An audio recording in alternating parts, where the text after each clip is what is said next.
Good morning friends, welcome to short and smart learning. आज की dictation 80 शब्द प्रति मिनट डिक्टेशन, जो कि एक लीगल डिक्टेशन है तथा आने वाले आपके सभी प्रकार के हाई कोर्ट एग्जाम की दृष्टि से अति महत्वपूर्ण है। तो डिक्टेशन को अंत तक लें और इसका ट्रांसक्रिप्शन भी जरूर करें।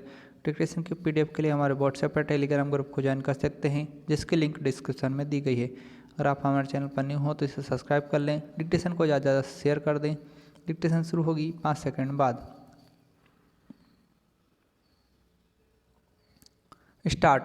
क्लेम प्रकरण क्रमांक 31/2022 की आवेदिका शांतिबाई अभिसाक्ष 1 ने अपने कथन में बताया है कि उसके पति की उम्र 51 वर्ष थी, वह खेती एवं सिलावटी का कार्य करके 10 लाख रुपए वार्षिक कमा लेते थे। विराम। इस साक्षी ने प्रति परीक्षण की कंडिका 10 में यह स्वीकार किया है कि फसल का पटवारी द्वारा खसरा रिकॉर्ड में इंदराज किया गया है, यह स्वीकार किया है कि उसके द्वारा कोई खसरा खाता नकल प्रकरण में पेश नहीं की है। विराम। कंडिका 11 में यह स्वीकार किया है कि उसने अपने पति के सिलावटी व खेती के कार्य से 10 लाख रुपए वार्षिक आय अर्जित करने के संबंध में कोई दस्तावेज पेश नहीं किए हैं। विराम। प्रकरण में प्रस्तुत कैलाश के सब परीक्षण प्रतिवेदन प्रदर्श P8 में मृतक की आयु 51 वर्ष ही उल्लेखित है। विराम। ऐसी परिस्थिति में मृत्यु के समय कैलाश की आयु 51 वर्ष मानी जाना उचित प्रतीत होता है। विराम। पैरा।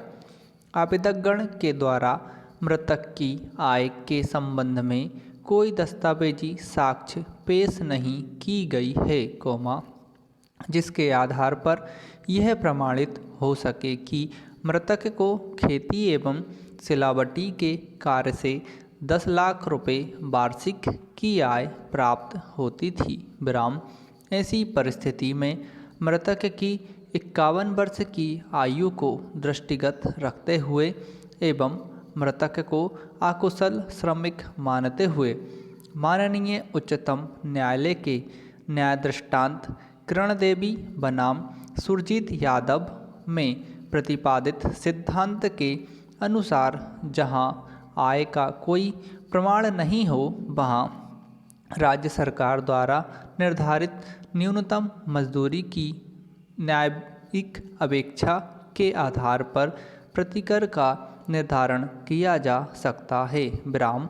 दुर्घटना दिनांक 27/11/2021 को घटित हुई है, राज्य सरकार द्वारा जारी अनुसूची A के अनुसार उक्त दिनांक को न्यूनतम वेतन अधिनियम 1948 के अंतर्गत एक अकुशल श्रमिक का एक दिन का वेतन 335 रुपये निर्धारित किया गया था। विराम। अतः इस मामले में भी मृतक की एक दिन की आय 335 रुपये की मान्य की जाती है। मृतक यदि माह में 26 दिन कार्य करता तब मृतक की मासिक आय 8710 रुपये मानी जाना उचित प्रतीत होता है। विराम। माननीय उच्चतम न्यायालय द्वारा न्याय दृष्टांत नेशनल इंश्योरेंस कंपनी बनाम प्रणय सेठी में प्रतिपादित सिद्धांत के आधार पर मृतक की 51 वर्ष की आयु के आधार पर उसकी आय में फ्यूचर प्रोस्पेक्ट के रूप में 10% आय अतिरिक्त रूप में जोड़ी जाना उचित प्रतीत होता है। विराम। इस प्रकार मृतक की मासिक आय 9,581 रुपये होती है। विराम। पैरा। मृतक के परिवार के सदस्य की संख्या के संबंध में आवेदकगण ने अपने क्लेम आवेदन में यह प्रकट किया है कि मृतक की 3 पुत्रियों में से 2 का विवाह हो चुका है एवं एक पुत्री अनावेदक क्रमांक 2 अविवाहित है। विराम।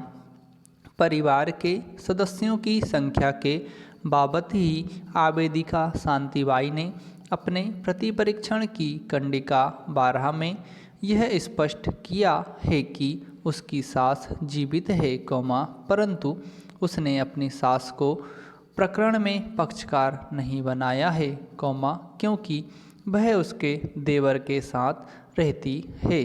समाप्त।